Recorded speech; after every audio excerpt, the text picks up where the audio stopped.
मेरा नाम आयशा है और मैं क्लिनिकल न्यूट्रिशनिस्ट हूँ at max health hospital Islamabad में।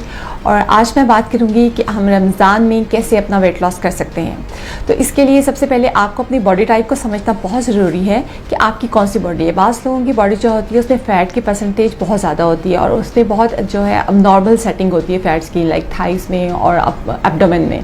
तो ऐसे लोगों को वेट लॉस करने के लिए अपनी कैलोरीज़ को रिस्ट्रिक्ट करना पड़ेगा, मतलब कम करना पड़ेगा। और उसमें सबसे ज़्यादा जो कैलोरीज़ कम करनी पड़ेगी वो फैट सोर्स से कम करनी पड़ेंगी। तो दूसरे किस्म के लोग वो होते हैं जिनकी बॉडी का जो फैट होता है वो सिर्फ उनके पेट पे होता है। ये काफ़ी स्टबर्न किस्म का फैट होता है। इसको कम करने के लिए आपको ओवरऑल अपनी जो है डाइट को रिस्ट्रिक्ट करना पड़ेगा, जिसमें हम कार्बोहाइड्रेट्स मतलब हमारा जो मेन स्टेप फूड है उसको भी रिस्ट्रिक्ट करेंगे, इसके साथ साथ फैट को भी रिस्ट्रिक्ट करेंगे। और प्रोटीन्स को हम 6 ऑunce से ज़्यादा नहीं लेंगे। 6 ऑunce का मतलब है कि अगर हमें चिकन में बताऊँ तो वो 2 बोटी, और अगर एग में बताऊँ तो 2 अदद एग, इससे ज़्यादा हम नहीं लेंगे। क्योंकि अगर हम ज़्यादा मिकदार में प्रोटीन्स भी लेंगे तो उनसे हमारी इंसुलिन जो है वो बहुत ज़्यादा रिलीज़ होती है, अफेक्ट होती है। जितनी इंसुलिन कम रिलीज़ होगी, सेंसिटिविटी के अकॉर्डिंगली रिलीज़ होगी, उतना हमारा वेट लॉस जो है वो स्पीड अप होगा। रमज़ान में सहूर के वक्त में आप कोशिश करें कि अपनी डाइट का या तो पोर्शंस ऐसे रखें जिनमें कैलोरीज कम हों।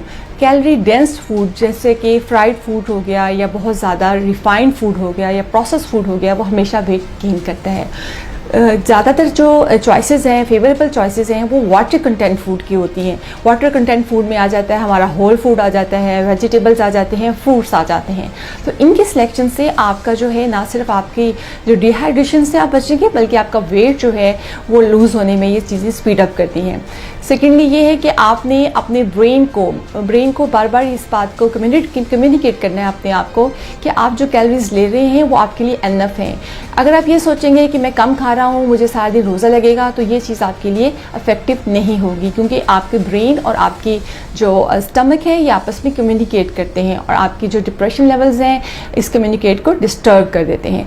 अब मैं आती हूँ कि अब तो अफ्तार के टाइम पे आपने कैसे अपना जो है वो खाने का पोर्शन कंट्रोल करना है। तो अफ्तार के वक्त आप मीठे पानी से और जितने भी कार्बोहाइड्रेटेड जो ड्रिंक्स हैं उनसे प्लीज़ आप अवॉइड करें, और जितने फिजी ड्रिंक्स हैं या फिर आर्टिफिशियल जो फूड फ्लेवर्स वाले जूसेस हैं उसकी बजाय आप जो है नेचुरल और ऑर्गेनिक फूड की तरफ जाएं, जैसे लस्सी होगी, दूध हो गया। इसके अलावा आप हेल्दी मतलब फ्रूट जूस बना लें, उसमें प्लीज़ शुगर ऐड मत करें और उसकी क्वांटिटी जो है वो कम रखें। एक सर्विंग साइज़ जो होता है वो 1 कप के बराबर होता है। लेकिन अगर आपने अपनी डाइट को मतलब रिड्यूस करना है और अपना वेट को लूज़ करना है तो आपको अपना सर्विंग साइज़ भी कम करना पड़ेगा। That is about the portion control. इसी तरह से हमारे 5 फूड ग्रुप्स होते हैं जिसमें कार्बोहाइड्रेट्स हो गए, जिनमें सब गंदम, चने, दालें सब कुछ शामिल होते हैं। इसके अलावा प्रोटीन्स होते हैं जिनमें अंडे, गोश्त वगैरह शामिल होता है।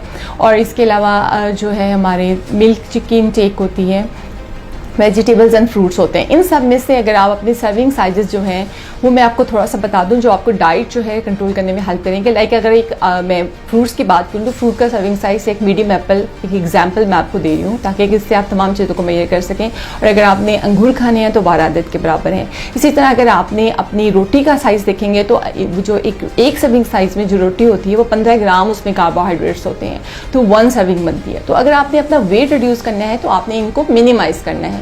वेजिटेबल्स भी बिल्कुल इस तरह से 1 बाउल के बराबर और हाफ बाउल कुकड होते हैं, और जो कच्चे वेजिटेबल्स होते हैं वो 1 बाउल के बराबर होते हैं।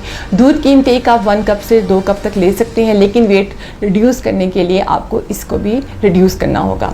तो ये तो ओवरऑल मैं आपको एक सैम्पल एस्टिमेट दे रही हूँ कि जिससे आप टारगेट करके अपने वेट को रमज़ान में इजीली रिड्यूस कर सकते हैं। उसके बाद अफ्तार से लेकर सहूर के दरमियान आप पानी पीते रहें, ग्रीन टीज़ ले सकते हैं, लेकिन प्लीज़ स्नैकिंग मत करें, कोई बेकरी फूड और प्रोसेस फूड मत लें, उससे आपका वेट जो है वो रिड्यूस नहीं होगा। एट द एंड मैं ये बताना चाहती हूँ कि ओवरऑल हमारी जो ईटिंग हैबिट्स होती हैं वो हमेशा हमारा जो है वेट बढ़ने से रोकती हैं। एक टर्म होती है योयो साइकिल, जिसमें हम अपना वेट कम तो कर लेते हैं लेकिन कुछ अरसे बाद हमारा वेट जो है वो रीगेन हो जाता है। तो योयो साइकिल को ब्रेक करने की सबसे बेस्ट स्ट्रेटजी ये होती है कि एक दफ़ा जब आपने वेट जो है अपना वो रिड्यूस कर लिया, उसके बाद आपने एक्सरसाइज और पोर्शन कंट्रोल के ज़रिए अपने वेट को बढ़ने से रोक रुकना होता है। एक्सरसाइज में जो रिकमेंडेड एक्सरसाइज है जो आपको वेट गेन होने से रुकती है वो 90 मिनट पर डे है, और अगर आप उसको 90 मिनट पर डे नहीं कर सकते तो आप हाई इंटेंसिटी की एक्सरसाइजेस जो है मिनिमम टाइम के लिए कर सकते हैं, या आप मिलीजुली लो इंटेंसिटी और हाई इंटेंसिटी की एक्सरसाइजेस भी कर सकती हैं। लेकिन ये सब कुछ करना बहुत ज़रूरी है, अदरवाइज़ आप इस जो साइकिल का हिस्सा बनते रहेंगे और डिप्रेशन में जाते रहेंगे।